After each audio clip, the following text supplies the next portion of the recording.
à toutes et tous. Une nouvelle présentation ce soir dans le cadre des 75 ans de l'informatique en France. Et on va parler logiciel libre. Alors, avant de vous présenter l'orateur, pour nous, le logiciel libre dans le monde académique, c'est quelque chose d'extrêmement important.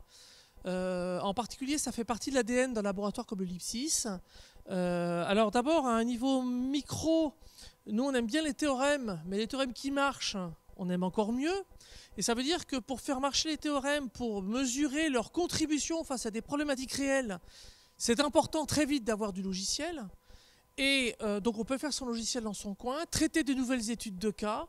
Et puis on est très content malgré tout quand ça passe pas, quand ça casse, parce que l'objectif c'est de comprendre pourquoi ça casse, pour justement revenir sur les aspects plus fondamentaux et produire une nouvelle version du logiciel qui bien évidemment va mieux, fait mieux les choses.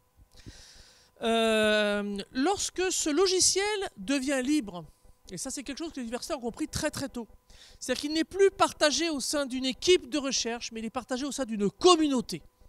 Alors là on passe au braquet supérieur, et ça permet des choses, et ça c'est des choses qui ont commencé par exemple avec les solveurs de systèmes de contraintes, les SAT solvers, à peu près il y a 25 ans. Les gens de cette communauté-là ont commencé à faire un concours de logiciels. Et puis, régulièrement et de plus en plus fréquemment, de nouvelles communautés ont créé leur concours. Alors là, ça décuple parce que l'expérience, elle est partagée, on se mesure les uns avec les autres sur les domaines d'applicabilité des travaux. Et le fait que le code source soit ouvert, soit open, soit libre, eh bien, permet des transferts de composants logiciels entre des outils. Et du coup, cette fertilisation croisée a eu un impact impressionnant de structuration au sein des communautés qui ont mis en œuvre ce type de concours. Et donc, effectivement, le logiciel libre, maintenant, c'est presque quelque chose qui est acquis. On va voir ce que va en dire Stéphane, mais je pense que il y a des acteurs industriels qui, il y a 20 ans encore, nous regardaient avec des yeux ronds quand on parlait de logiciel libre. Et puis il y avait des acteurs qui étaient déjà un peu plus en avance sur leur temps. On en est même au stade où on commence à parler de hardware libre, de matériel libre. Donc vous voyez, on a fait l'étape après. Le Lipsys est en pointe sur ces choses-là d'ailleurs aussi. Et puis, c'est quelque chose qui a précédé sous cette vague d'open data, de données partagées. Les premiers qui ont vraiment fait ça sont les astronomes, avec les résultats d'expérimentation, les mesures. Les physiciens aussi font beaucoup d'informations qui sont partagées et qui sont ensuite réexploitées. Il faut que quand vous envoyez une sonde spatiale à l'autre bout du système solaire, ça coûte tellement cher qu'on a vraiment intérêt à maximiser l'usage des données.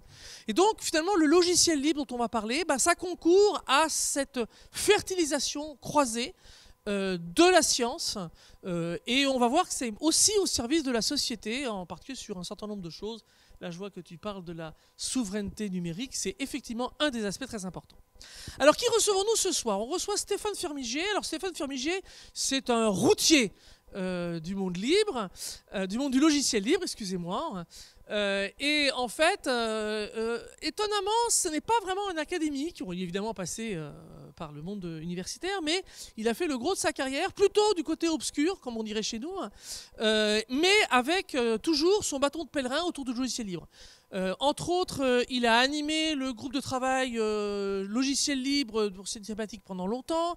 Il est un des co-animateurs du Centre national pour le logiciel libre en France, et puis d'autres organisations qui travaillent autour du logiciel libre, avec toujours ce but de rapprocher les différentes pratiques, à la fois au niveau académique et aussi au niveau industriel.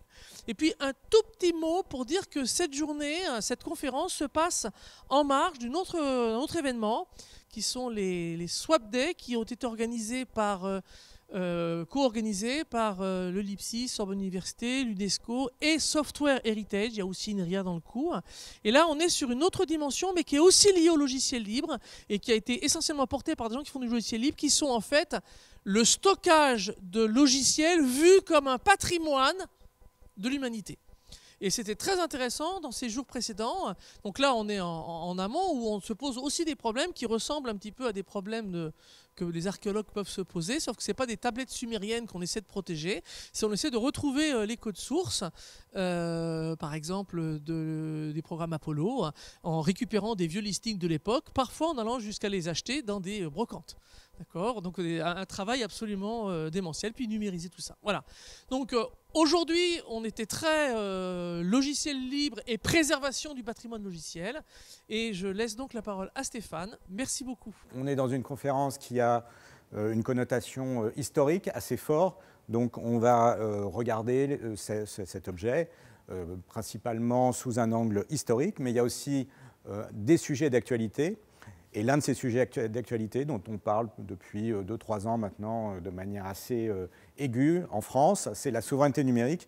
Et on fera le lien dans un deuxième temps avec ce sujet. Donc moi, j'ai déjà été présenté, donc je suis entrepreneur, j'ai été un tout petit peu universitaire dans ces locaux. En ce moment, je donne un cours sur le logiciel libre à l'EPITA.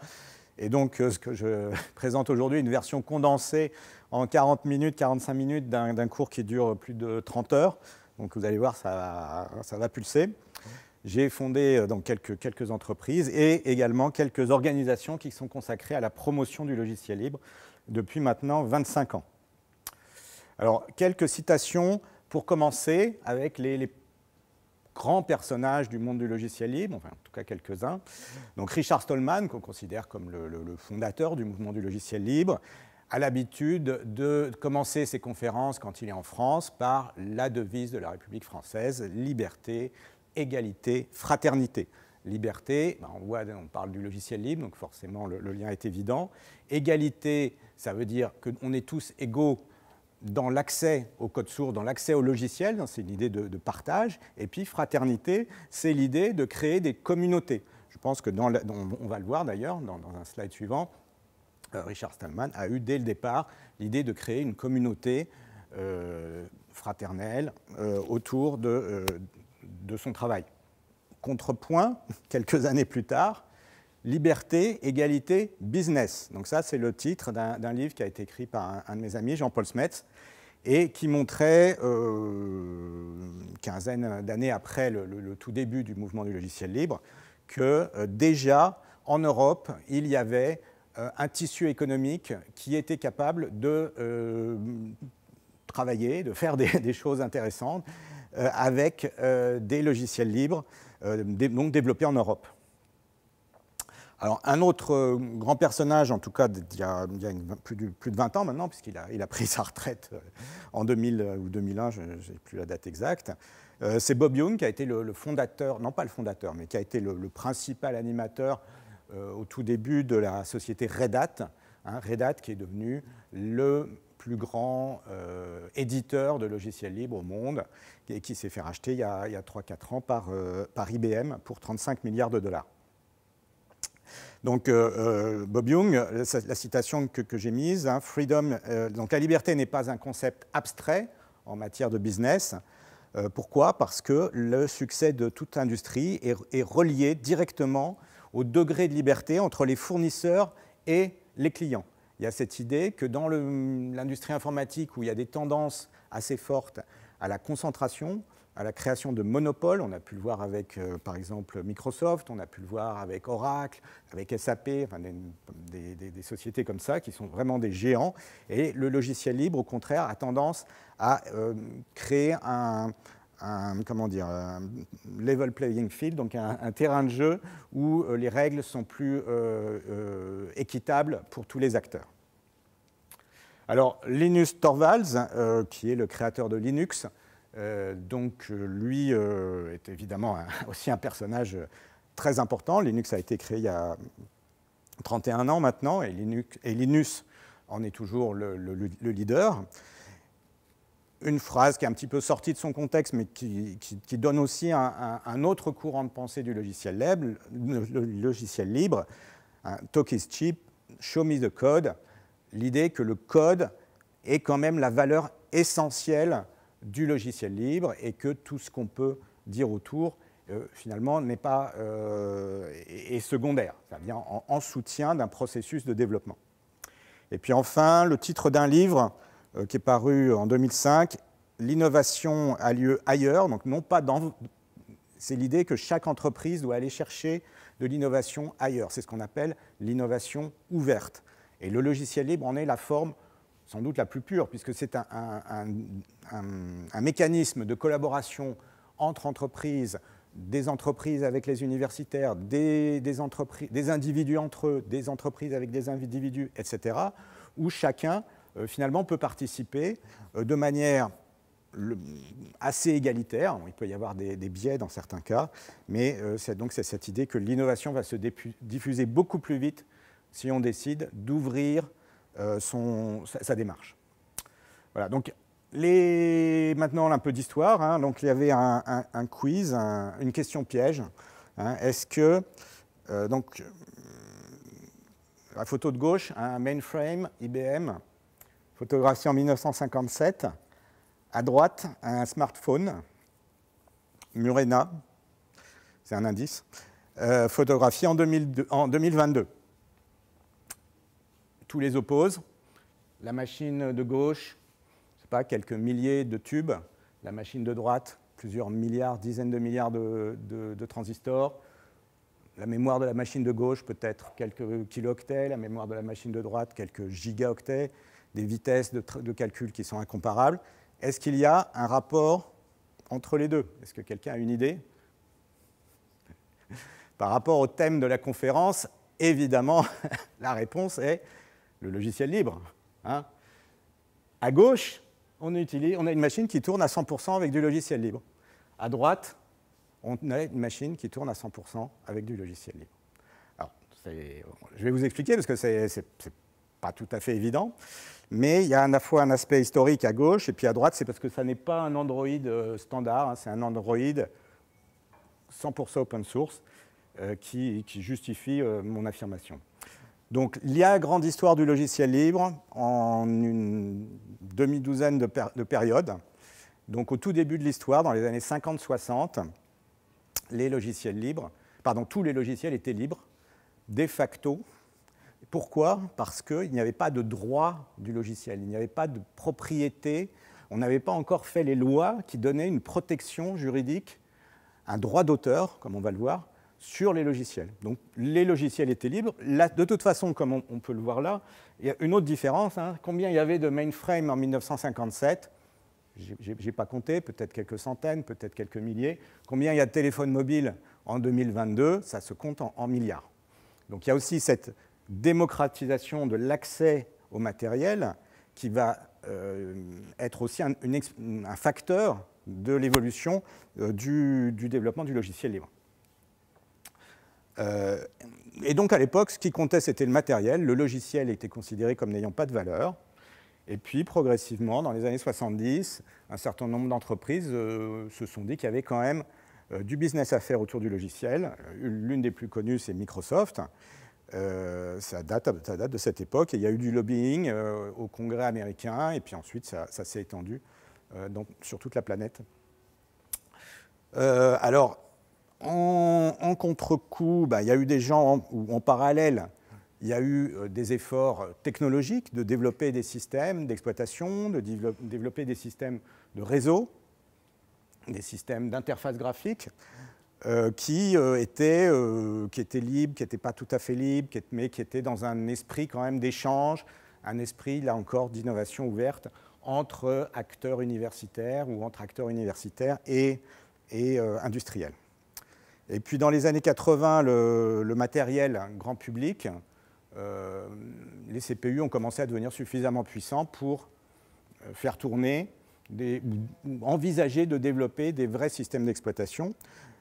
Ces entre guillemets vrais systèmes d'exploitation qui avant étaient réservés sur des machines beaucoup trop, réservées aux entreprises, aux universités, qui n'étaient pas accessibles financièrement pour le grand public.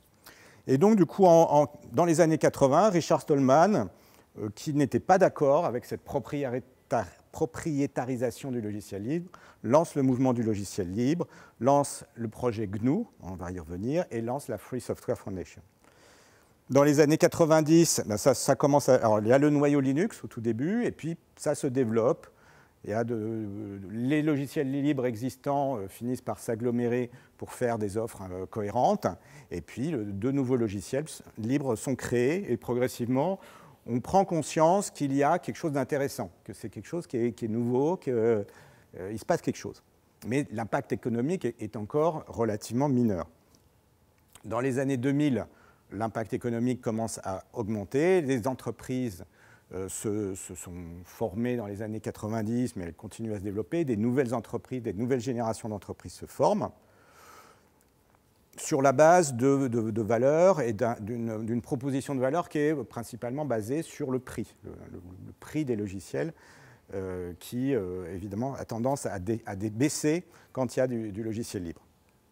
Dans les années 2010, on va dire que le logiciel libre commence à être adopté par un certain nombre de grandes sociétés, y compris les géants d'Internet, hein, les Google, Amazon, Facebook, etc., les GAFAM.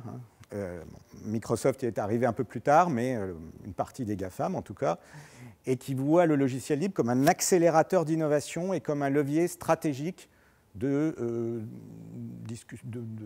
d'influence sur leurs écosystèmes. Et puis il reste 2020, donc ça c'est pour les étudiants qui sont dans la salle, hein, c'est à vous de décrire l'histoire et que va devenir le logiciel libre dans les années 2020-2030. Eh bien, tout reste encore à écrire. Voilà, donc comme je disais, Richard Stallman en 1983, alors je donne une date assez précise, donc à partir de 1983, commence à faire circuler un message à ses collègues, confrères, contacts, dont j'ai mis quelques extraits. Donc il parle du projet GNU. GNU, ça veut dire GNU n'est pas Unix, GNU is not Unix. C'est un logiciel, un système d'exploitation qui se veut être compatible avec Unix, qui pourra faire tourner des programmes Unix, donc qui pourra faire tourner toute une gamme de programmes préexistants. Stallman n'est pas fan d'Unix, mais il considère quand même que c'est pas si mal et que ça devrait faire l'affaire et qu'il vaut mieux ça plutôt que quelque chose de plus ésotérique. Il parle de volontaires. Il dit « je ne suis pas seul, il y a des volontaires, il y a des bénévoles qui vont m'aider. Mais si vous avez du temps, de l'argent, du matériel, on est preneur. » Et alors ensuite, on arrive plus dans la partie idéologique, philosophique. Il considère qu'il est important de pouvoir partager les logiciels. Pardon. C'est vraiment sa motivation qu'il donne dans cette phrase, la phrase du milieu. Et pour finir, une dernière phrase, le GNU, donc mon projet, ne sera pas dans le domaine public. Ça n'est pas du domaine public.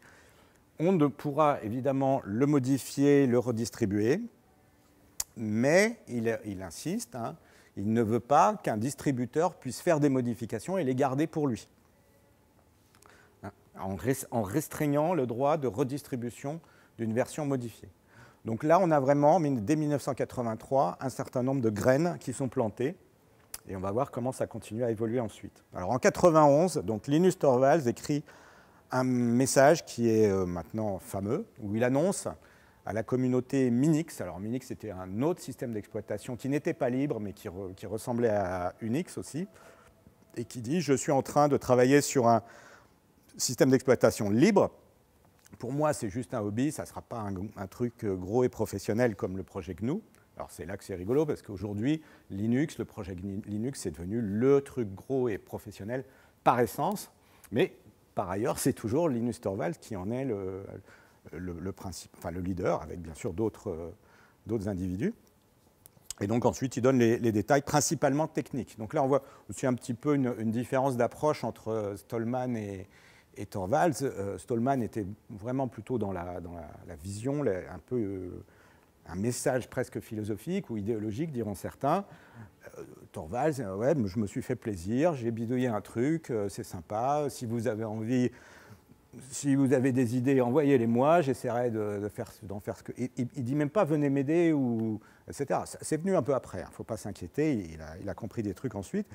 Voilà, donc deux approches différentes. Et ben, du coup, on peut faire ce diagramme, alors, qui est très très incomplet, mais, et en même temps qui est déjà assez riche, hein, sur la généalogie des systèmes Unix, depuis leur naissance dans les années 70, et puis les différentes variantes, et notamment les variantes libre ou open source, donc ce qui dérive du projet GNU et en particulier le noyau Linux,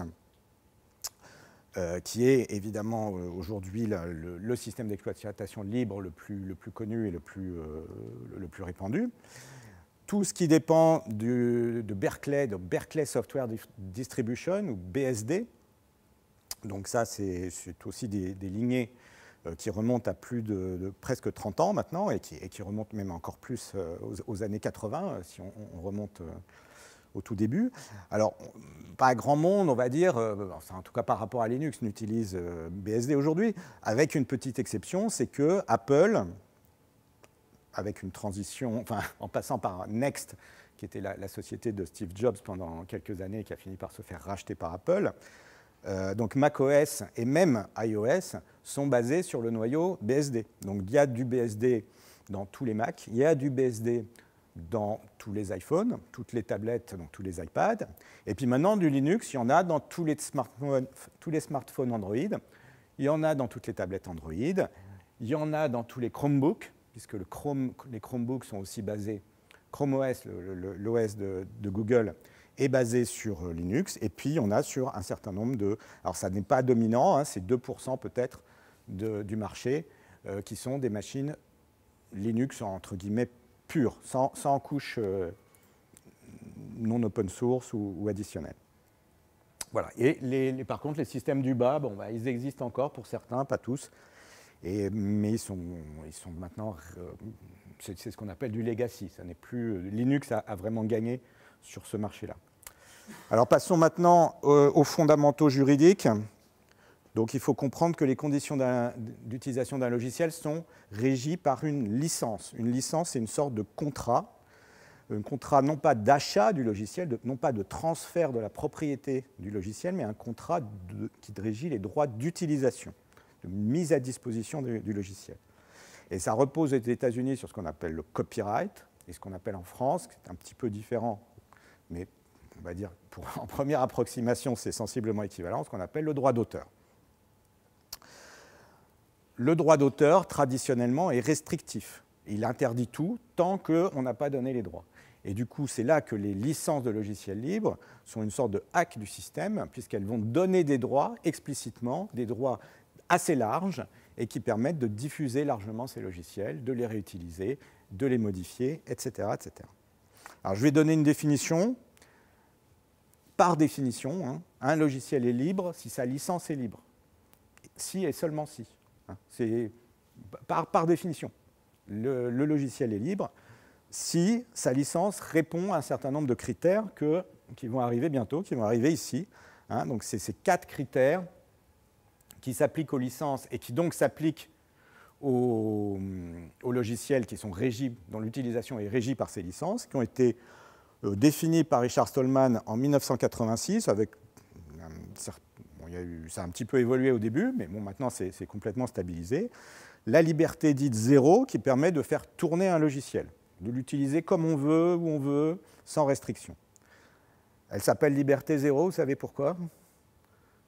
Parce qu'au début, il n'y avait pas pensé. Au début, il n'y en avait que 3, c'était les libertés 1, 2, 3, et puis un jour, il y a des gens qui lui ont dit « Ouais, mais il y a un bug dans ta définition, il manque un truc. » Et ce truc, c'était tellement évident, c'est ce qu'on a... Alors, donc la liberté zéro, c'est ce qu'on appelle aussi les freeware. Hein, c'est pas le free software, c'est ce qu'on a appelé les freeware à l'époque. C'est des logiciels qu'on peut utiliser gratuitement, etc. Mais on n'a pas le code source, on n'a pas le droit, donc on n'a pas les libertés suivantes. Liberté numéro 1, liberté d'étudier le fonctionnement du logiciel. Hein, et pour étudier le fonctionnement d'un logiciel, à quelques très rares exceptions près, il faut absolument avoir le code source. Sinon, ça devient très très compliqué de l'étudier. Donc l'accès au code source, c'est écrit explicitement, est une condition nécessaire. C'est là qu'on est, encore une fois, on l'a vu tout à l'heure, dans une université. Bien sûr, l'accès au code source, le mouvement du logiciel libre, la mise à disposition des étudiants de milliers, millions de logiciels, c'est évidemment une source pédagogique inestimable qui n'existait pas il y a 30 ans, qui n'existait pas avant que ce mode de développement et de diffusion ne se démocratise. Donc déjà, on a ce gain qui est le gain en termes de ressources pour l'éducation des futurs développeurs. Bon. Alors après arrive la liberté 2, la liberté de faire des copies du logiciel, hein, donc quelle qu'elle soit. Et puis la liberté numéro 3, qui est vraiment fondamentale pour vraiment créer une dynamique de développement collaborative, hein, c'est la liberté de redistribuer des copies qu'on a modifiées. Donc avec ces 4 libertés, on va avoir la création de communautés de développeurs qui vont pouvoir se partager les logiciels et également les mettre à disposition d'utilisateurs qui eux-mêmes ne sont pas forcément développeurs. Donc ça répond à une objection. À quoi ça me sert le logiciel libre? Je ne suis pas développeur, je ne comprendrai pas. Oui, mais ça ne vous sert pas directement, mais ça va vous servir parce que des développeurs ou des gens qui ont des compétences dans le cycle de vie des logiciels dans sa généralité, se sont emparés du logiciel, l'ont amélioré, l'ont débugué, etc. Et vous en bénéficiez. Et toujours dans la définition, hein, on voit qu'il n'y a pas juste une définition, on n'est pas en maths, hein, on ne donne pas juste une définition avec des règles très précises, on donne aussi les attendus, on donne aussi les raisons pour lesquelles on a cette définition. Et donc en particulier, il y a cette idée de communauté qui est écrite noir sur blanc dans la définition. Voilà, donc je vais donner un historique très rapide des principales licences libres pour dire qu'en fait, bon, il n'y en a pas beaucoup, il y a des centaines, il y en a une centaine au moins de licences qui sont apparues depuis 30 ans, depuis qu'on parle de logiciels libres. Sur cette centaine de licences, c'est beaucoup, il y a eu des débats, il y a eu mais au final, celles qui ont vraiment un impact aujourd'hui, elles ne sont pas si nombreuses, il y en a une petite dizaine, même un peu moins. Et donc là, vous avez les principales et vous avez les dates de leur création. Donc vous voyez que ça va de 1987 pour la licence MIT, donc qui, comme son nom l'indique, vient du MIT et donc vient clairement d'un projet universitaire.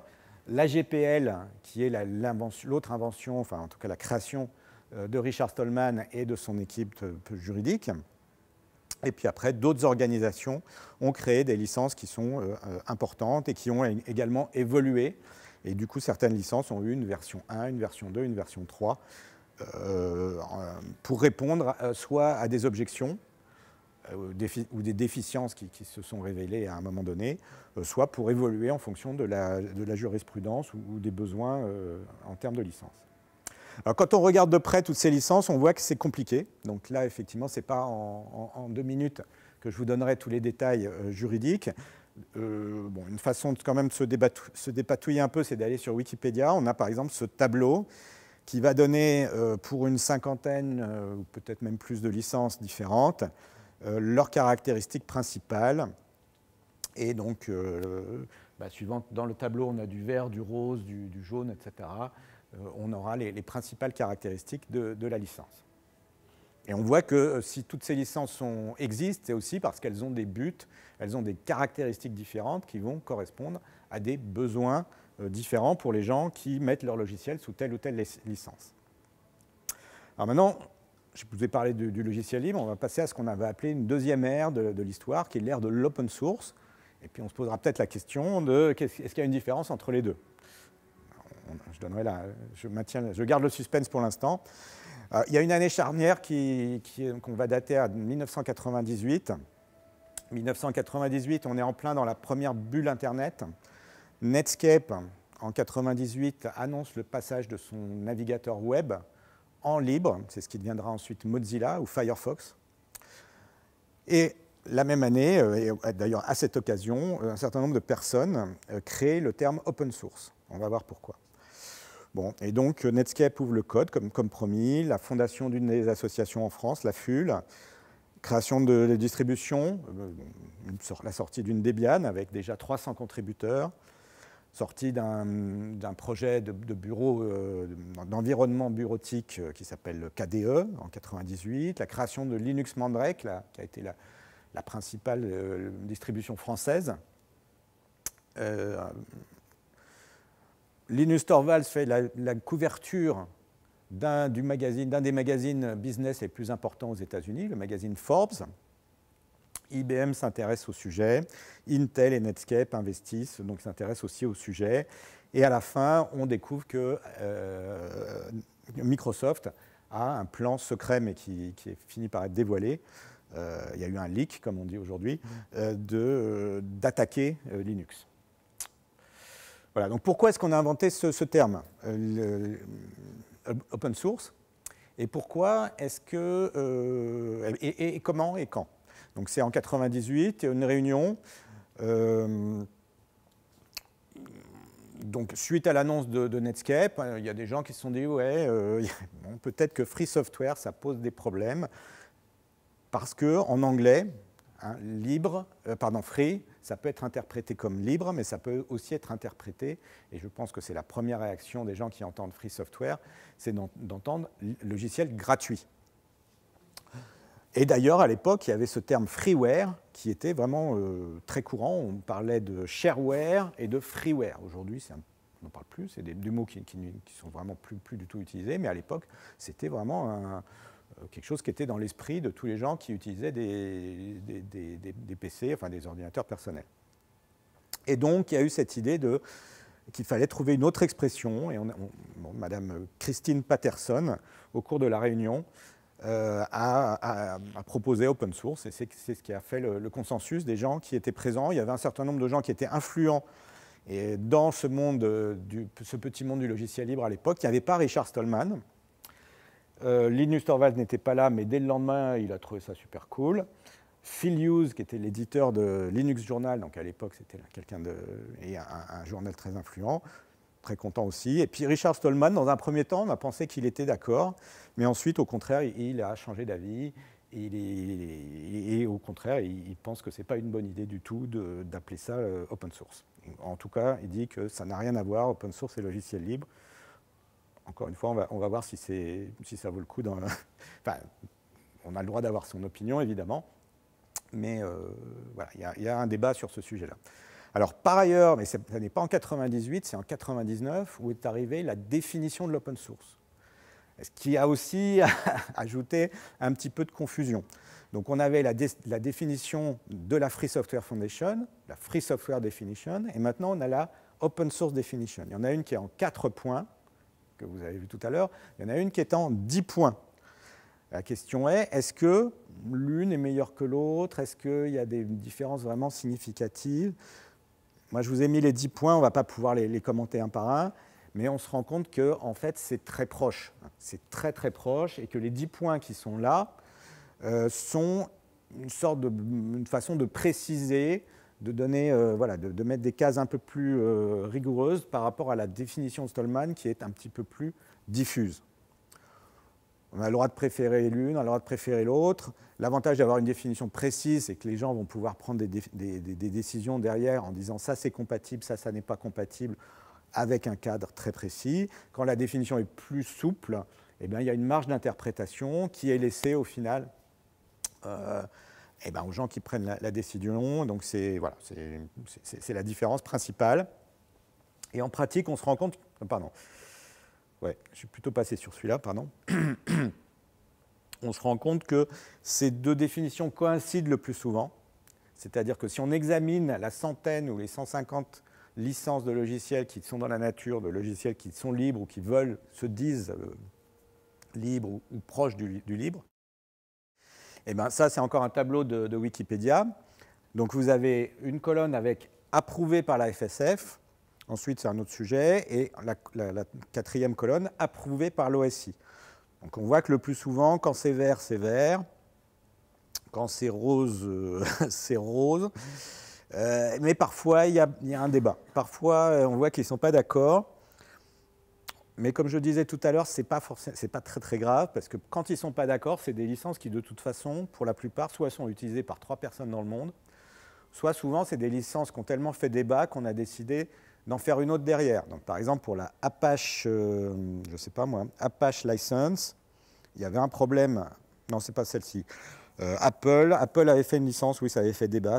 Apple avait fait une première licence qui était approuvée par l'OSI, mais qui n'était pas par la FSF, et puis ils en ont fait une deuxième, qui, elle, était approuvée par les deux. Donc, globalement, en fait, il n'y a pas vraiment débat. Alors, donc, le positionnement des deux est-il vraiment si différent que ça?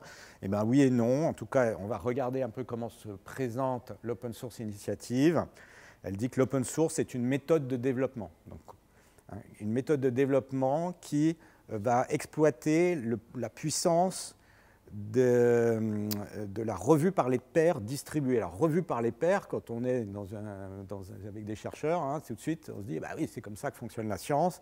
Ça ne peut qu'aboutir, bon, ça ne marche pas à tous les coups, mais ça ne peut quand même qu'aboutir à des produits qui sont de meilleure qualité que si chacun pouvait publier des papiers comme il veut et sans que personne ne les relise. Et il y a des promesses qui sont sur le site de l'OSI. Donc je cite, hein, promesse d'une meilleure qualité, d'une meilleure fiabilité, de plus de flexibilité, de moindres coûts et la fin du verrouillage par les éditeurs logiciels. Alors si on regarde bien ces 5 caractéristiques, en fait il y en a une, oui, c'est clairement par essence, par l'essence même des licences de logiciels libres ou de licences open source, hein, le côté absence de verrouillage, ces licences garantissent l'absence de verrouillage. Ça, c'est direct.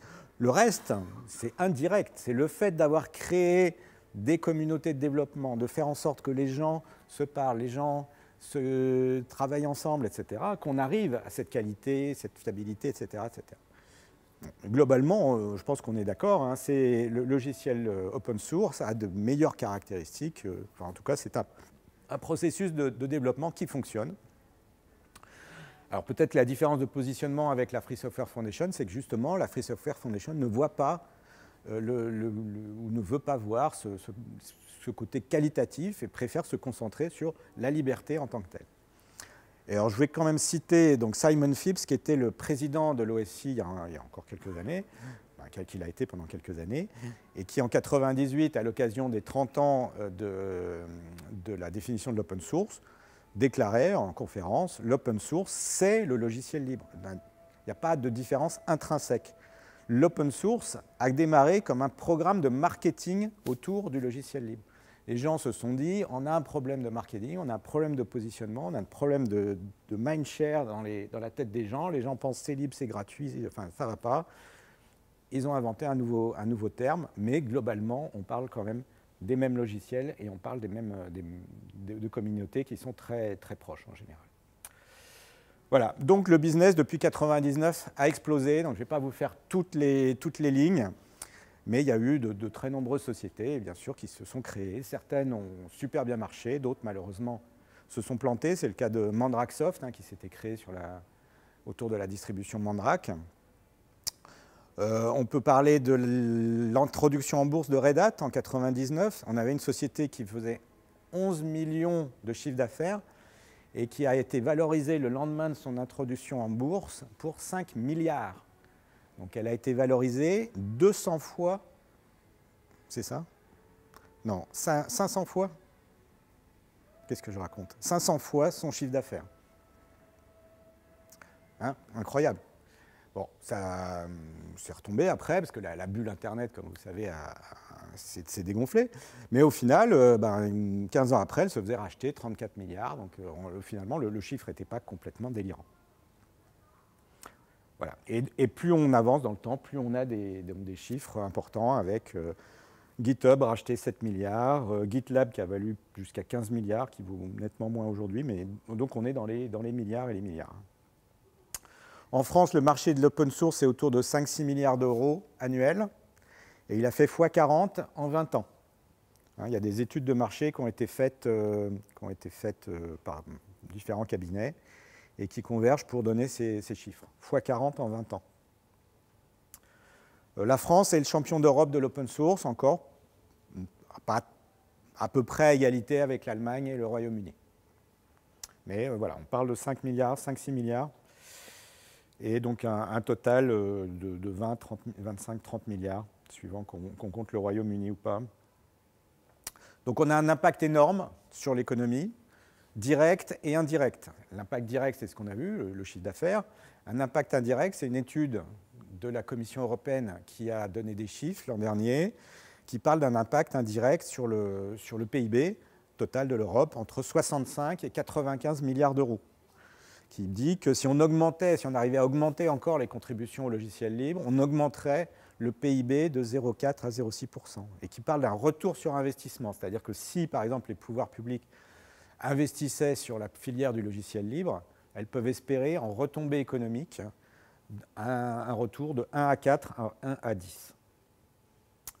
Donc voilà pour cette partie. Donc maintenant, je vais donner quelques informations sur la production et l'économie du logiciel libre. Quels sont les modèles économiques pour pérenniser sa croissance? Donc on a des entreprises et on a des organisations à but non lucratif. Dans les entreprises, on va distinguer les éditeurs, les sociétés de services, et puis il y en a qui font un peu les deux. Donc un éditeur, c'est quoi? C'est une entreprise qui est responsable du cycle de vie d'un logiciel, de sa conception jusqu'à sa maintenance, qui est aussi responsable de sa commercialisation, du marketing jusqu'au support, et avec des modèles, au final, des modèles de revenus qui vont être assez différents. Mais le modèle qui se développe le plus, c'est le modèle d'abonnement. Des modèles d'abonnement et ce qu'on appelle aujourd'hui le SaaS, le Software as a Service, que ce soit dans du cloud ou que ce soit en dehors du cloud. Donc, il y a une grande diversité, je ne vais pas rentrer dans les détails, mais il y a une grande diversité de modèles économiques et de modèles de revenus qui vont beaucoup dépendre de ce qu'on a fait comme logiciel. Est-ce que c'est un logiciel de couche basse? Est-ce que c'est un logiciel applicatif? Du type de marché, est-ce que c'est du B2C, business to consumer, business to business, etc.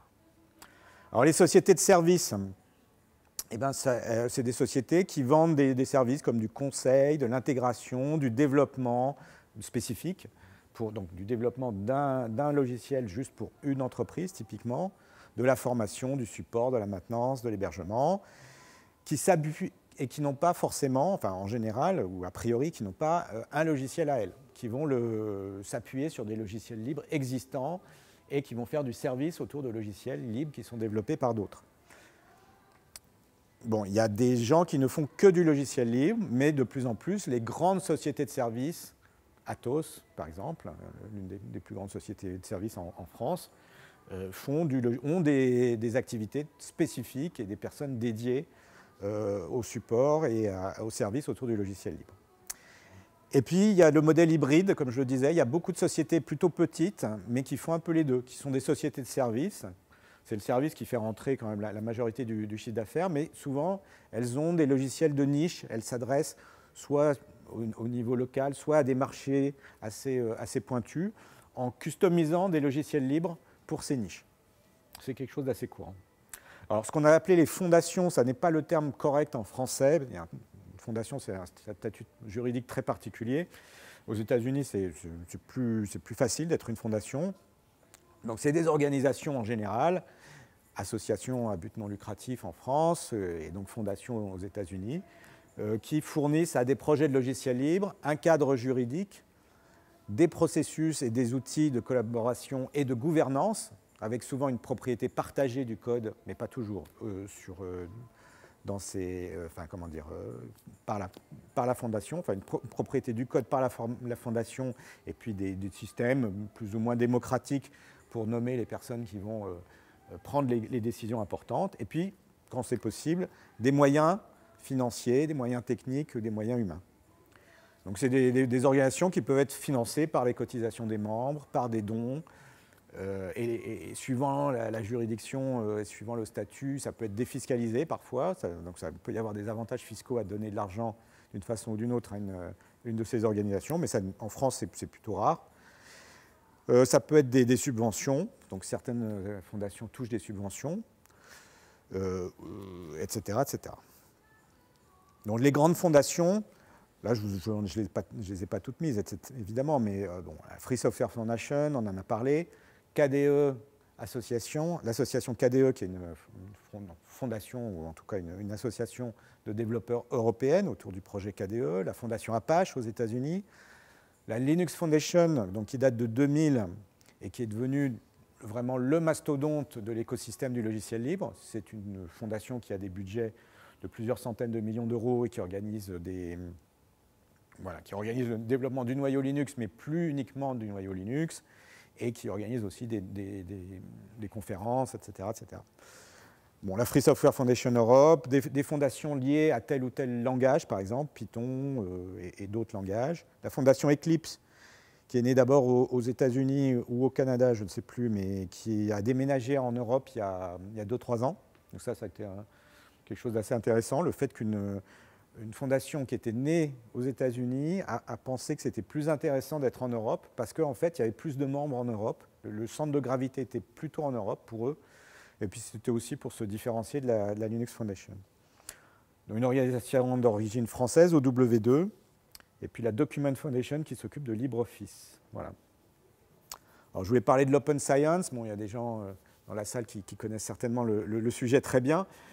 Donc une petite anecdote qu'ils ne connaissent peut-être pas, c'est qu'au tout début, quand on faisait de l'évangélisation, enfin quand on faisait la promo du logiciel libre, les gens ne croyaient pas, ça ne marche pas, comment ça peut marcher votre truc?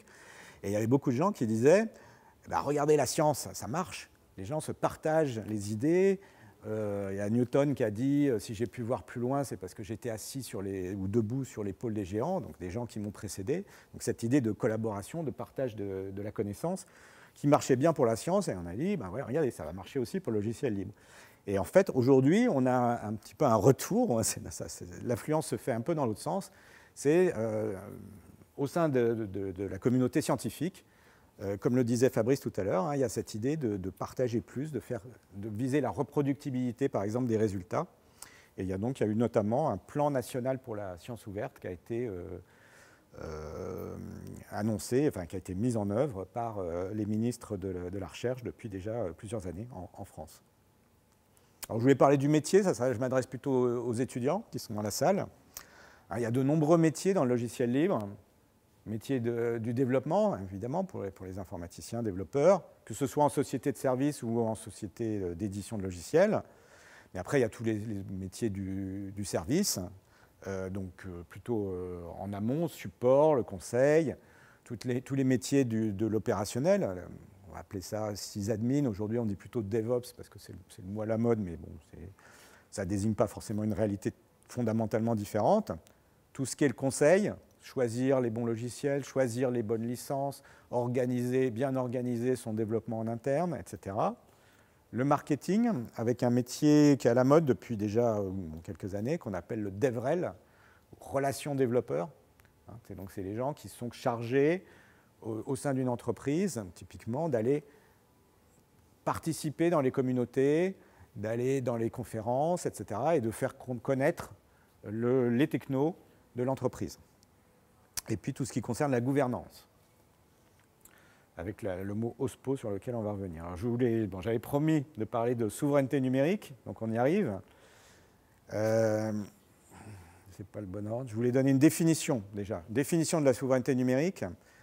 Le ministère des Armées, en 2018, dans un document qui s'appelle la Revue stratégique de cyberdéfense, définit la souveraineté numérique comme la capacité autonome d'appréciation, de décision et d'action dans le cyberespace ou dans l'espace numérique.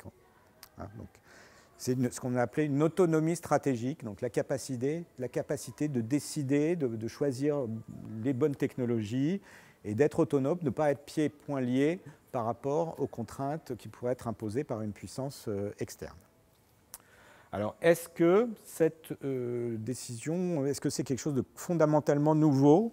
Ben moi, je dis que non, que dès 2016, par exemple, dans la loi française, est inscrite une notion qui n'est pas très éloignée de cette notion de souveraineté. C'est la notion de maîtrise, de pérennité et d'indépendance des systèmes d'information des administrations publiques. Donc ça, c'est écrit dans la loi.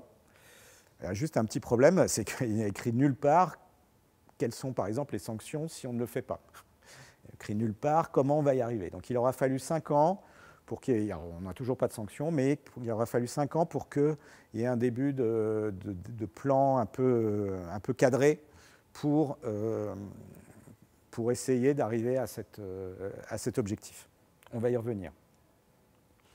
Alors, en parallèle du gouvernement, il y a les parlementaires qui parfois ne sont pas dans le gouvernement, sont dans l'opposition, et qui donc vont essayer de pousser un peu. Donc 3 rapports quand même remarquables d'une sénatrice, Madame Morin-Desailly, Gérard Longuet, et puis un sénateur, et puis le député Latombe. Donc je vais parler que du député Latombe, qui a fait son rapport l'an dernier, c'est le dernier en date, et qui dit que la politique de la souveraineté numérique ne peut pas se réduire, par exemple, au juridique.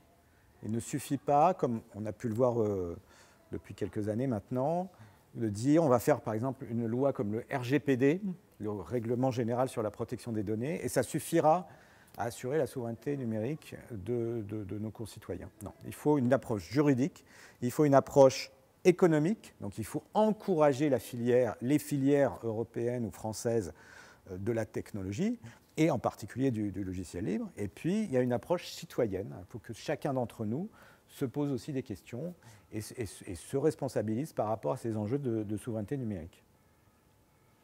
Alors, par exemple, depuis l'an dernier, on parle de cloud de confiance. Le gouvernement a présenté, il y a 1 an et demi, un plan. Et moi, je pense que ce plan, il n'est pas bon, il manque des cases. Pourquoi ? Parce que quand on parle de souveraineté du cloud, on parle de 2 concepts différents, qui sont complémentaires. La souveraineté des données, donc le fait que mes données, c'est mes données, il n'y a pas des puissances étrangères ou des sociétés étrangères qui vont aller regarder ce qu'il y a dedans, par exemple, qui vont me les piquer, en gros.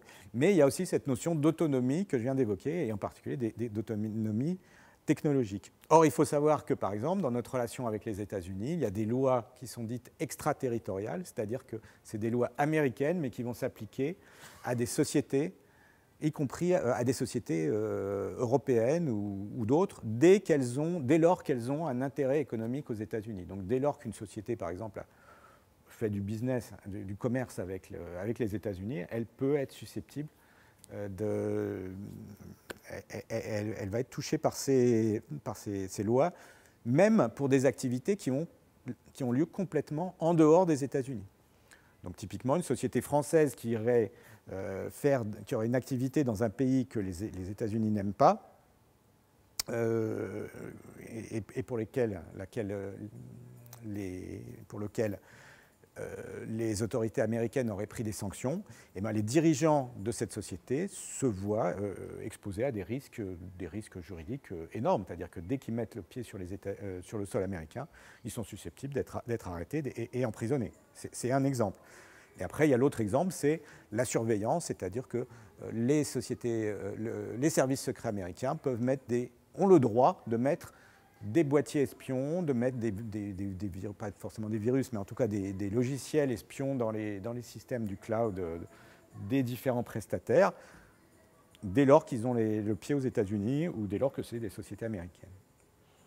Et là, les solutions purement juridiques ne suffisent pas. On a vu, il y a eu des allers-retours entre des accords et qui ont été cassés, nouvel accord, nouveau cassé. Puis là, le dernier retour en date, c'est l'accord gaz contre données, où il semblerait que la Commission européenne ait négocié des conditions avec les États-Unis contre l'envoi de gaz dans le contexte actuel.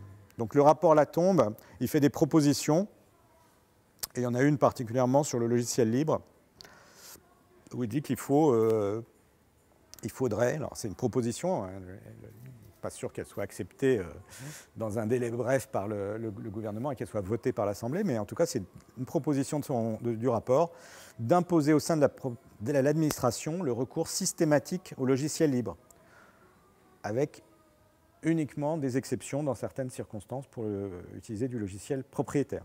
Et puis une autre proposition qui est de privilégier les solutions technologiques françaises ou européennes. Alors, donc, comme je disais, il ne suffit pas d'avoir des propositions juridiques. Ça, ce n'est pas que du juridique, hein, c'est aussi imposer l'achat. Donc forcément, ça serait bon pour la filière et ça encouragerait la création de sociétés performantes, d'écosystèmes performants en Europe. Donc on va voir un petit peu rapidement qu'est-ce qui a déjà été fait et qu'est-ce qui est en cours sur ces sujets. Donc dès 2012, le Premier ministre de l'époque avait fait une circulaire qui disait que ça serait bien d'utiliser le logiciel. Et il n'y avait pas non plus de recommandations très très fortes, mais il disait oui, pourquoi pas, ça serait bon de regarder. Donc ça a eu quand même un impact sur le marché. Hein. Les gens, quand le Premier ministre leur dit ça, alors il y a ceux qui disent ouais, bon, tant qu'il n'y a pas de sanctions, je continue comme avant, mais il y en a qui disent ah oui, d'accord, bon, ben, si le Premier ministre l'a dit, allons-y, quoi. Donc la loi Le Maire, je vous en avais mis un bout tout à l'heure, et je continue, la phrase suivante, c'est « Ces administrations encouragent l'utilisation des logiciels libres et des formats ouverts ». Hein, donc il y a cette idée d'encouragement. On n'est pas dans l'obligation, c'est ça qui manque. On est dans l'encouragement. Ça reste un peu comme avec Jean-Marc Ayrault, ça reste de l'incitatif, ça reste même pas de l'incitatif, c'est de l'encouragement. Bon. Mais qu'est-ce qu'on peut en faire derrière? Alors, je citais tout à l'heure la revue stratégique de cyberdéfense, encore une phrase extraite qui dit, là qui est plus claire, qui dit qu'il faut une stratégie industrielle basée sur l'open source, qui doit s'inscrire dans une démarche commerciale réfléchie et qui peut permettre de reprendre des parts de marché et de reconquérir la souveraineté. Alors, un des outils qui peut servir dans ce contexte, sachant que pour l'instant, il n'y a pas de législation et on a peu de chances qu'il y ait des législations à court terme, c'est ce qu'on va appeler les OSPO, les Open Source Program Office. L'idée que les grandes organisations, les grandes administrations, les grands groupes, les universités, beaucoup maintenant ont compris les bénéfices de l'open source. Ils ont compris qu'il y avait aussi des responsabilités, qu'à partir du moment où on produit du code en interne, eh bien, il faut vérifier que certaines règles sont respectées. Il faut essayer au maximum de travailler avec les communautés et les écosystèmes externes, etc. Donc tout ça, ça ne peut pas se faire dans le vide. Il faut des responsables. C'était aussi un peu le problème de la loi Le Maire, c'est qu'on avait donné un principe, mais on n'avait pas créé d'organisation dédiée. Et donc, création, ou en tout cas ont émergé progressivement, et maintenant il y en a de plus en plus, ce qu'on appelle les OSPO. Voilà. Et donc, l'un des principes... Alors, il y en a un, par exemple, la Commission européenne en a créé un de manière formelle, avec une décision des commissaires. Hein, ce n'est pas un truc qui a été pris dans un bureau, non, c'est la Commission qui a signé le document. Et donc, cet OSPO de la Commission doit respecter ces différentes règles, hein, et en particulier, les solutions open source seront privilégiées. Donc, maintenant, on est un peu plus quand même dans l'incitatif. Elles seront privilégiées lorsqu'elles sont au moins équivalentes en termes de fonctionnalité, de coût total et de sécurité. Il y a l'idée de travailler avec des écosystèmes, de redonner à l'écosystème, d'encourager les écosystèmes, qui est de... non, ça c'est... Ouais, bon, il y a ça, mais... Oui, il y a ça. Pas trop, un petit peu, un tout petit peu. Contribution, voilà, de contribuer au projet. Et puis, il y a l'idée d'utiliser des normes ouvertes, des normes et des spécifications ouvertes. Voilà, en France, on a un plan qui a fini par être développé donc, en 2021, après un rapport parlementaire, après différentes actions de certaines personnes. Et donc, il y a un pôle d'expertise logicielle libre au sein d'une organisation qui s'appelle Etalab, une sorte de DSI de l'État, qui est dirigé par Bastien Guéry, donc qui est un libriste convaincu et qui est en charge de mettre en œuvre ce plan qui a 3 volets. Donc, mieux connaître au sein de l'administration les logiciels libres et les utiliser. Libérer les codes sources de l'État. Donc, quand les administrations, et ça concerne d'ailleurs les universités, produisent du code source, depuis la loi Le Maire, elles ont l'obligation de publier et de rendre libres ces codes sources, suivant certaines conditions. Il y a pas dans tous les cas, malheureusement. Il y a quelques restrictions, mais en tout cas, il faut le faire et il faut le faire bien. Et puis le dernier, c'est un aspect marque employeur de l'État. L'État a du mal à embaucher des informaticiens. Et dans le cadre de ce plan, on pense que le fait de dire aux employés potentiels qui vont utiliser de l'open source, on pense que ça va renforcer l'attractivité de ce type de job. Alors pour finir, la déclaration de Strasbourg, donc ça c'est tout récent, c'était en début d'année, sous la présidence européenne, l'ensemble des ministres, tous les ministres de la fonction publique de l'Europe, plus la Commission, reconnaissent le rôle majeur joué par les solutions open source pour transformer les administrations publiques, veulent tirer parti des solutions open source pour renforcer la collaboration et veulent promouvoir une redistribution équitable de la valeur créée par les solutions libres, y compris notamment pour ceux qui produisent et partagent des codes sources ouverts. Donc il y a quand même cette idée maintenant qu'on va essayer de faire diffuser, de financer enfin le développement de logiciels libres lorsqu'ils sont susceptibles ou lorsqu'ils sont utilisés par les administrations publiques. On est dans une université, parlons de formation, il y a besoin de 5000 nouveaux spécialistes du logiciel libre par an d'ici 2027, rien qu'en France, et rien que dans la filière du logiciel libre. Si on compte les startups, si on compte les grands groupes, les OSPO, l'administration, etc., c'est probablement beaucoup plus. Or, il y a très peu de formations qui sont réellement dédiées au logiciel libre. Et dans les formations plus généralistes, oui, on doit certainement parler de logiciel libre à l'occasion. Ce n'est pas sûr qu'il y ait suffisamment de cours qui sont réellement, qui donnent vraiment toutes les explications pour que les jeunes qui sortent de ces formations soient formés, soient réellement opérationnels par rapport à toutes ces problématiques. Et bien voilà, non, en fait, je n'ai pas fini. Il y a les questions, mais on y est presque. Hein. La vraie question, ou la question que je vous pose, le libre a-t-il gagné, hein? Est-ce que 35 ans après, est-ce qu'on peut dire que le libre a gagné, hein? Bonne question. Alors, qu'est-ce que ça veut dire gagner? C'est ça, hein, en fait, qu'il faut répondre. Donc, je vais donner juste rapidement mes petits éléments de réponse. Déjà, le libre, on a dit, c'est une philosophie, c'est des communautés, etc. On voit que ça a progressé. On voit aussi que ce n'est pas si simple parce qu'on a vu qu'il y avait des problèmes de souveraineté, des problèmes de cloud, etc. Mais regardons juste en tant que produit. Est-ce que le libre, enfin, l'ensemble des logiciels libres en tant que produit, quelles sont leurs parts de marché? Donc, par exemple, Linux et BSD, je vous l'ai dit, hein, largement dominants dans les smartphones, sur les supercalculateurs, etc. Alors, pas dominant, mais bon, quand même un peu dans les systèmes d'exploitation desktop, hein, desktop et laptop. Bon, ça reste quand même Windows le système dominant. Alors, Windows a introduit une sorte d'émulation Linux il y a déjà quelques années qui, paraît-il, ne marche pas trop mal. Je n'ai jamais testé, mais il paraît que ça marche bien. On voit qu'il y a, même à ce niveau-là, il y a un pont entre les deux. Mais il y a aussi une ambiguïté, c'est-à-dire que le noyau BSD dans un Mac, ça n'est pas du tout du logiciel libre.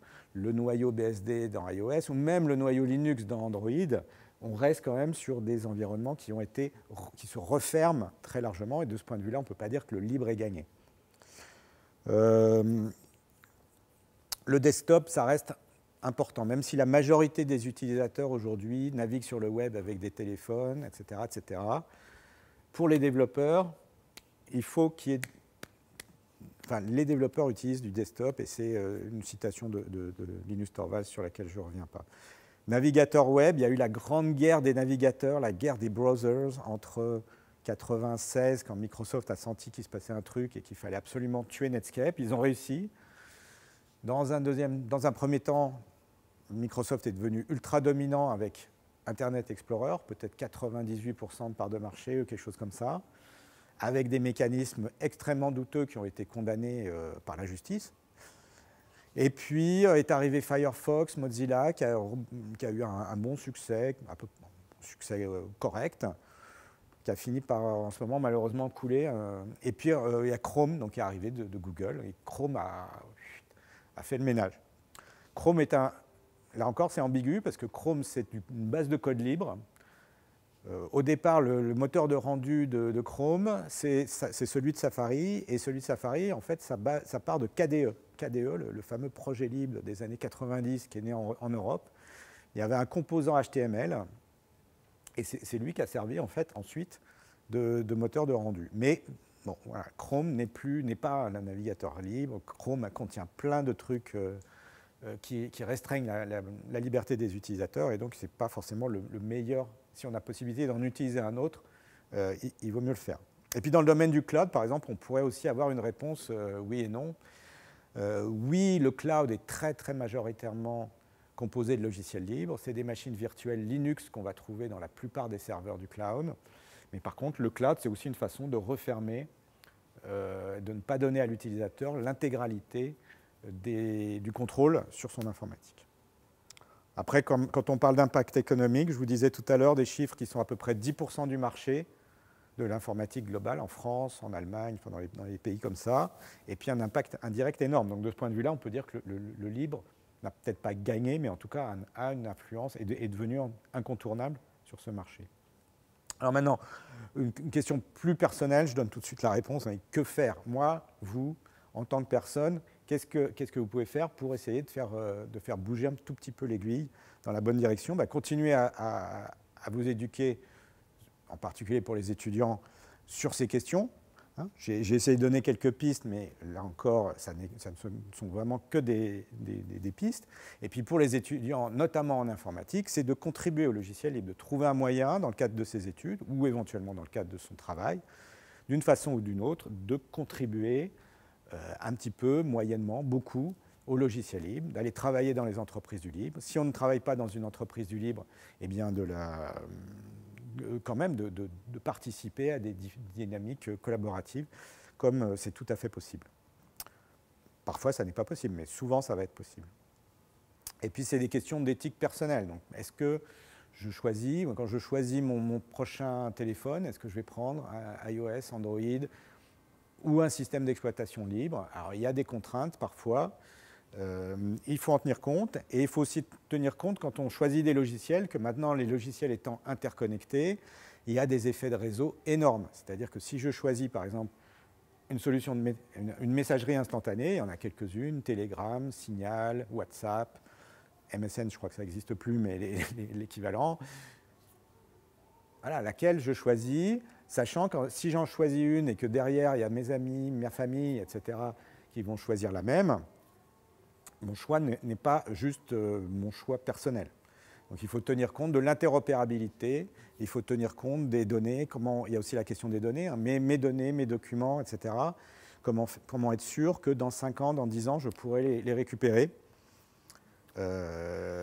Donc éviter les formats qui sont fermés et qui ont peu d'avenir, enfin en tout cas qui risquent, ou éviter de mettre ces données sur du cloud qui risque un jour de fermer et on risque de tout perdre. Voilà. Et puis alors pour finir, donc des questions vraiment ouvertes qu'on ne va pas discuter, enfin on va peut-être en discuter dans la séance des questions-réponses, mais donc ça c'est des questions ouvertes. Les GAFAM, est-ce que c'est bon ou mauvais pour le libre? Le cloud, est-ce que c'est bon ou mauvais? Je vais donner quelques pistes. L'intelligence artificielle, les modèles de machine learning, est-ce qu'il faut les considérer comme du logiciel et donc leur appliquer des licences comme celles qu'on a vues, les licences du logiciel libre? Est-ce qu'il faut des licences particulières pour ces objets, qui sont des objets informatiques? Il y a des controverses en ce moment, sur notamment GitHub et son système de génération quasi automatique de code. Le logiciel libre est-il un bien commun numérique? Il y a tout un mouvement de ce qu'on appelle les communs, donc avec les exemples très connus du grand public, Wikipédia, OpenStreetMap, OpenFoodFact. Est-ce que le libre, c'est nécessairement un bien commun ou est-ce qu'il y a des conditions supplémentaires? Il y a des questions qui sont un peu difficiles sur la participation des femmes dans nos communautés. Il y a très peu de femmes, malheureusement, comme dans le reste de l'informatique, mais en tout cas, il n'y a pas plus, a priori, ni moins, que dans le reste du monde de l'informatique, alors qu'on a dit que le libre, par essence, par les valeurs qui sont inhérentes à la définition, notamment à la définition de Feynman, c'est quelque chose d'inclusif. Donc comment se fait-il que, malgré ces grands principes, cette inclusivité n'ait pas d'effet, au moins sur cette question-là? Et puis, il y a tout un débat, bien sûr, vous le savez, on le sait, sur les problèmes environnementaux d'une part, et d'autre part des problèmes liés aux droits humains, que ce soit la protection des données personnelles ou des questions même plus sensibles. Est-ce que le libre peut aider et dans quelle mesure? Et voilà, c'est fini. Je vous remercie. Donc, oui, je voulais signaler deux choses encore, que dans les événements à venir, en novembre, on a, lors d'un salon qui s'appelle l'Open Source Experience, qui a lieu à Paris, un track qui sera, donc une suite d'interventions qui sera sur la souveraineté, que j'anime. Et puis la Société informatique de France va donc organiser le 22 novembre une journée dédiée à la souveraineté numérique. Et donc j'ai un livre qui auraient dû être disponibles aujourd'hui, mais qui non, est encore en cours d'écriture, et qui est consacré à la souveraineté numérique et au logiciel libre. Merci.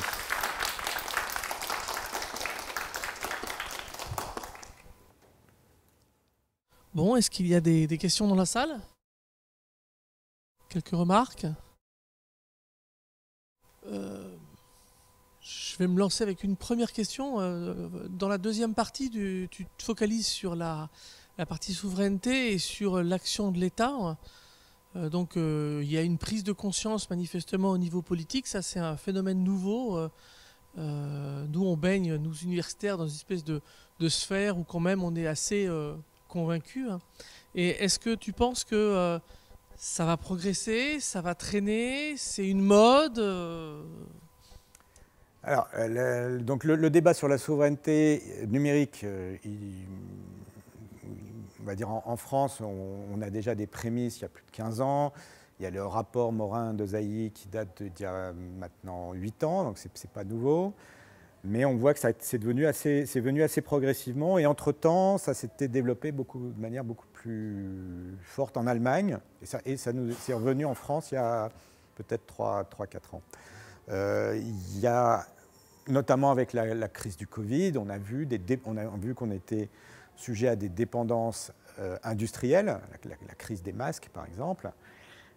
Et puis avec la guerre en Ukraine, on a là encore des dépendances au gaz, enfin, énergétiques, mais aussi technologiques, qui sont de plus en plus... Donc ça n'est pas que la souveraineté numérique, c'est la souveraineté économique. Et d'ailleurs, bon, peut-être un signal intéressant, Bruno Le Maire, quand il a été renommé ministre de l'économie, on lui a rajouté un titre en plus, c'est ministre de l'économie et de la souveraineté industrielle, si je ne me trompe pas.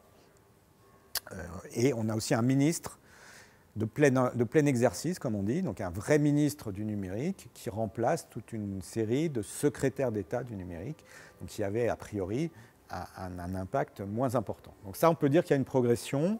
Après, on peut dire aussi que l'État et les grandes entreprises, et malheureusement les grandes entreprises sont également à critiquer sur ces questions-là, sont prêtes à signer sans réfléchir ou en se convainquant qu'elles n'ont pas le choix, ou troisième option, en étant, entre guillemets, victimes de lobbyistes qui sont là pour faire en sorte que ça aille dans une certaine direction, et elles vont signer des contrats de cloud avec les trois grands acteurs, Google, Amazon et Microsoft, plutôt que d'aller encourager l'utilisation de logiciels libres ou de cloud franco-européens. Alors il y a des exceptions, y compris dans le ministère de l'Éducation nationale, avec un cloud d'applications qui a fini par se monter. Après, pendant la crise du Covid, tout le monde devait faire de la visio, des cours en visio. On sait qu'au début, ça a dû être assez pénible. Je n'ai pas vécu ça, mais je pense que pour aussi bien les étudiants que les enseignants, ça a dû être assez... Et les personnels des universités et des écoles, etc., ça a dû être très compliqué. L'État, le ministère n'a pas réussi à réagir très vite, mais finalement, il y a quand même des dispositifs qui se sont mis en place. Et donc, on peut espérer que progressivement... on ait une mécanique qui se mette en route lentement mais sûrement et qui fasse que certaines dépendances au moins ne soient pas finissent par être mises de côté. Oui, merci pour votre exposé là, qui était extrêmement intéressant. Cela dit, il y a un biais quand même qui me surprend un peu, mais qui est peut-être dû au fait que, comme vous l'avez dit, vous résumez en 1 heure un cours de 30 heures. C'est que, pour caricaturer un petit peu, cet exposé, il s'occupait essentiellement du pouvoir économique et du pouvoir politique face au logiciel libre. Et en ce qui me concerne, moi, le logiciel libre, je le vois beaucoup plus comme étant quelque chose qui permet aux citoyens justement de prendre un petit peu le pouvoir sur le pouvoir économique et sur le pouvoir politique. Et donc, je suis un peu frappé de l'absence qu'il y a, par exemple, la notion de blog. est quelque chose qui, à mon avis, enfin, en tout cas c'est une expérience personnelle que j'ai vécue en tant que justement auteur de logiciels libres qui permettait quelque chose qui à l'époque, le mot blog n'existait pas encore, c'est-à-dire le fait que quand le web grand public est arrivé, au début le web grand public c'était justement ceux qui avaient du pouvoir économique et politique qui publiaient ce qu'ils voulaient. Et ça a été au contraire justement grâce au logiciel libre d'autopublication, le fait que tout à coup les gens ont pu s'exprimer et fonder des communautés, se retrouver comme étant justement des gens qui avaient des intérêts communs sur des choses qui justement n'intéressaient pas le pouvoir politique ou le pouvoir économique. Bon, et puis aujourd'hui on a aussi ces tentatives d'avoir des solutions alternatives aux GAFAM, par exemple à quelque chose comme Mastodonte ou Fait divers, qui veulent effectivement proposer l'équivalent de ce que les GAFAM proposent, mais justement sans être fliqués, etc., etc. Et je suis un peu frappé que tous ces aspects-là n'apparaissent pas dans votre exposé, bon, qui par ailleurs, encore une fois, est très intéressant, mais qui me paraît un peu biaisé sur le fait parce qu'effectivement c'était un problème, c'est-à-dire convaincre le pouvoir politique et convaincre le pouvoir économique que le logiciel libre devait être soutenu. Bon, et effectivement, c'était une bataille à mener, mais je crois qu'il ne faut vraiment pas réduire le logiciel libre simplement à cet aspect-là. Oui, alors loin de moi effectivement l'intention de réduire le logiciel libre à tel ou tel aspect. Il y a une multiplicité d'acteurs et une multiplicité d'approches. Le premier point, c'est que une partie du discours sur le logiciel libre, il se place dans un contexte plus général, la gouvernance d'Internet, enfin qui contrôle, effectivement, comme vous l'avez évoqué, est-ce que les blogs, les sites personnels, etc., ça a été à un moment donné une possibilité offerte à beaucoup de gens de s'exprimer, etc., etc. Et puis sont arrivés plutôt les réseaux sociaux où un certain nombre de personnes ou de petites sociétés, par exemple, n'ont même plus, depuis déjà plus de 10 ans, n'ont même plus l'idée de se faire leur propre site ou leur propre... ils préfèrent aller publier sur une page Facebook ou une page d'un autre réseau social. Et pareil sur les Twitter ou d'autres. Donc ça, c'est un deuxième élément. Ça serait effectivement ouvrir un débat sur cette question-là qui, évidemment, ne tient pas dans le temps imparti. Troisième point, donc, parler du pouvoir économique. Alors, le pouvoir économique, il y a les grandes entreprises, les ministères de l'économie, etc. Moi, ce que je représente, et les gens qui constituent quand même notre écosystème, c'est des PME, c'est majoritairement des TPE, taille moyenne 10 personnes en France, des entreprises du libre, donc, et dont certaines d'ailleurs elles peuvent être organisées de manière très, très différente. Il y en a qui sont organisées vraiment comme des start-up, et il y en a d'autres qui sont organisées de manière plus comme des coopératives, donc tout à fait. Donc moi si je parle de ça, c'est aussi un peu pour prendre le contre-coup de certains discours sur le logiciel libre qui justement ne voient pas cet aspect économique. Et donc, après chacun, effectivement, peut prendre le problème sous un certain angle. Le dernier point que je voulais évoquer, c'est ce qu'on appelle l'auto-hébergement. C'est-à-dire avant, il y a 10 ans, 20 ans, on faisait son site, aujourd'hui, on dit « je fais de l'auto-hébergement ». Il y a un mot qui est apparu et qui est aussi un peu qui est proche de la notion de logiciel libre, puisque très très souvent, les gens qui font de l'auto-hébergement, ils vont utiliser des technologies libres ou open source. Mais voilà, il y a ce mot qui est apparu et du coup, il y a effectivement une communauté et un mouvement qui est un petit, je ne vais pas dire que c'est en décalage, non, qui est connexe, qui est très fortement connexe, très fortement imbriqué, mais qui a ses propres ambitions qui sont tout à fait légitimes et que j'approuve complètement. Il y a une dimension aussi qui est sous-jacente dans ce que tu dis quand tu parles de communauté.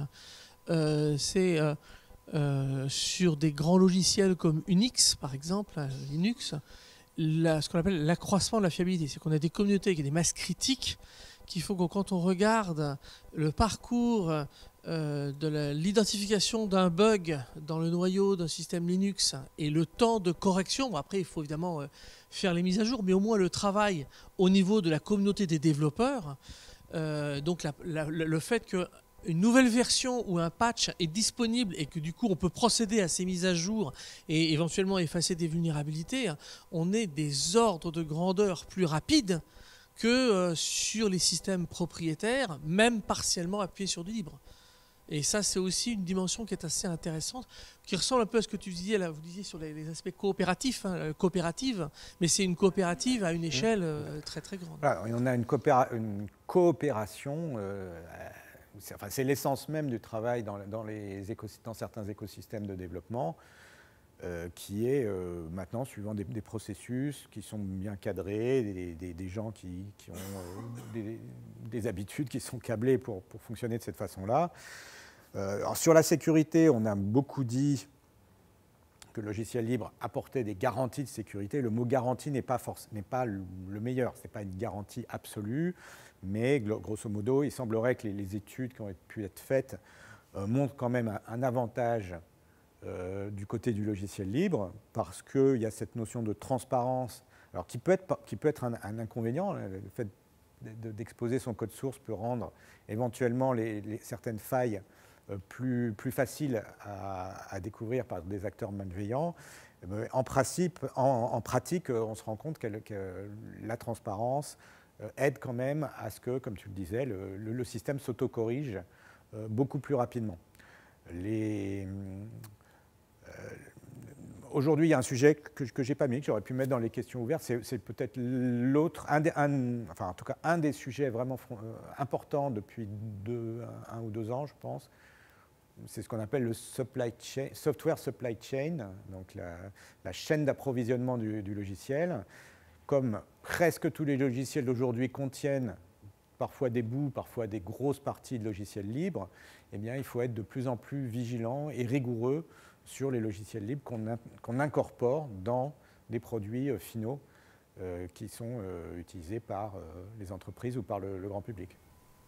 Il y avait eu cette histoire de bug dans une mise à jour de bibliothèque, qui du coup avait mis par terre la moitié des sites parce que c'était utilisé, c'était il y a 1 an là, sur un truc JavaScript, une fonction JavaScript. Oui, c'est intéressant, ça illustre bien le problème de la supply chain. Oui, non, mais tout à fait, complètement. Et d'un autre côté, il y a eu quelque chose d'extrêmement positif qui s'est fait, dont je n'ai pas parlé, mais ces 20 dernières années, c'est le fait que presque tous les écosystèmes de développeurs autour d'un langage, Java, PHP, Python, Ruby, etc., se sont organisés pour faire des sortes de dépôts où tous les logiciels intéressants, plus d'autres qui le sont moins, mais au moins tous les logiciels intéressants sont accessibles et qu'on peut aller les récupérer facilement, les mettre à jour facilement avec des outils très simples d'usage, mais avec cet inconvénient que parfois on peut avoir des mises à jour qui ratent, quoi. Parfois c'est parce qu'il y a de la malveillance, c'était le cas probablement dans l'exemple que tu as donné, et parfois c'est juste des bugs, et donc il faut être encore plus vigilant dans les procédures de qualification, de vérification quand c'est possible, la possibilité de revenir en arrière quand on a une mise à jour qui ne marche pas, etc., etc. Oui, là, il a été dit que, par exemple, sur le Mac, le noyau, c'est un logiciel libre. Donc, quelle différence ça fait en pratique, disons, pour l'utilisateur en fin de chaîne, que ce soit qu'il y ait un noyau bien identifié comme un logiciel libre, donc connu, etc., et un système comme Windows où absolument il n'y a rien de libre dedans. Oui, c'est vrai. Donc effectivement, est-ce que ça veut dire que la couche de fermeture qui est au-dessus est complètement étanche et que, oui, en pratique, pour l'utilisateur final, on n'y voit rien? Alors oui et non, il y a à la fois, comme dans les autres questions que j'ai posées, il y a du oui et du non.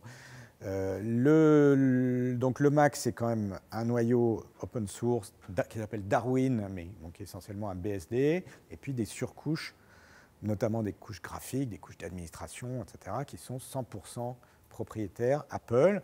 Bon, par ailleurs, il y a par exemple, Apple a créé un nouveau langage qui s'appelle Swift il y a déjà quelques années. Swift est un logiciel libre. C'est surtout les développeurs de l'écosystème Apple qui s'en servent, mais en tout cas, c'est un logiciel libre qu'on pourrait très bien utiliser probablement ailleurs et qu'on pourrait aller porter sur d'autres architectures si ce n'est pas déjà fait. Donc, Apple a cette attitude et de fait, Apple n'est pas une société qui est réputée, même depuis tous ses débuts, pour être un champion du logiciel libre. Donc quand ils choisissent une techno, quand ils choisissent d'avoir du libre quelque part dans leur plateforme, c'est pour des raisons qui les avantagent. Et clairement, le fait d'avoir ce noyau BSD, l'avantage, c'est de partir de technologies robustes, existantes, qui étaient suffisantes et qui répondaient à un besoin. Plus, alors peut-être quand même un avantage, c'est que le fait d'avoir un noyau Unix, c'est qu'on est compatible, entre guillemets, Unix. Alors, être compatible Unix, c'est très vague, parce qu'il y a tellement de variantes d'Unix, etc. Mais il y a aussi tout un écosystème, des dizaines de milliers de logiciels libres qui tournaient au départ sous Linux, parce que Linux, c'est plutôt l'environnement de référence quand on fait du libre, mais qui ont été portés sous Mac très facilement. Il y a une proximité, ce n'est pas strictement identique, mais tant qu'on ne va pas toucher dans les couches graphiques, on va pouvoir porter très facilement les logiciels d'un Unix ou d'un Linux vers le Mac. Alors on a le même problème par exemple avec Android, mais c'est un peu différent, parce que Android étant basé sur le noyau Linux, qui est quand même un noyau extrêmement populaire, là, les gens qui développent Android, c'est-à-dire principalement Google, ou essentiellement Google, sont obligés de collaborer avec un écosystème très... Et puis ayant aussi cette approche, la grosse différence entre Apple et puis les autres acteurs, les autres principaux acteurs de l'industrie, que ce soit Microsoft ou Google par exemple, c'est qu'Apple, c'est mon logiciel Apple sur mon matériel Apple. Donc il n'y a pas besoin de porter une appli ou un système d'exploitation sur 36 000 CPU différents, sur 36 000 cartes graphiques différentes. Alors, à chaque fois qu'Apple change de CPU, d'architecture de CPU, c'est-à-dire tous les 15 ans, oui, effectivement, ça demande un petit peu de travail. Et c'est là que peut-être l'intérêt du logiciel libre est d'avoir un noyau Unix. Ça a certainement facilité le portage quand ils sont passés de PowerPC à Intel et quand ils sont passés ensuite de Intel à ARM. Mais bon, ils ont beaucoup moins de matériel à supporter. Google, ils ont des dizaines et des dizaines de marques de téléphones différentes à supporter. Et puis quand on parle de Linux, le GNU Linux, ce qu'on appelle souvent le GNU Linux, donc le Linux pur que certains utilisateurs utilisent sur leur machine desktop ou laptop, là, il faut être capable, et sur les serveurs, puisque c'est principalement sur les serveurs que ce système d'exploitation est utilisé, il faut que ça tourne sur presque toutes les machines de la création. Voilà. Ok, merci beaucoup à tous. Eh bien, merci pour votre attention. À bientôt pour une nouvelle conférence, 75 ans d'informatique en France. Merci. Merci.